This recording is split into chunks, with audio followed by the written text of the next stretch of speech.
Sir, আপনাকে manager sir তার অফিসে ডাকছে।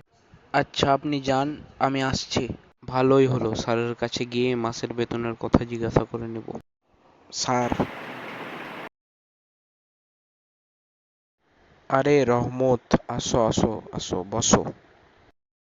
স্যার, আপনি আমাকে ডেকেছিলেন? হ্যাঁ, এই ফাইলটা কাদের স্যারের, এইটা চেক করে নিও কোনো সমস্যা আছে কি।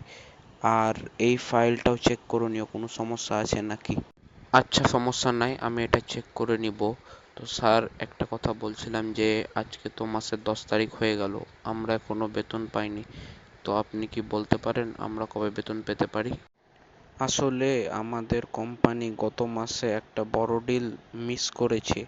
এই কারণে আমাদের কোম্পানি লসে চলছে। শুধু আমরা না, আমাদের কোম্পানি অন্যান্য অফিসে এখনো কেউ বেতন পায়নি। অ্যাকচুয়ালি স্যার, বাড়িতে আমি একাই আয় করি, তো এই কারণে সব খরচ ম্যানেজ করতে একটু সমস্যা হচ্ছে। তাও আপনি বলতে পারেন আমরা কতদিন পর বেতন পাবো? আচ্ছা, আমি দেখছি বিষয়টা, ইনশাল্লাহ খুব দ্রুতই পেয়ে যাবা।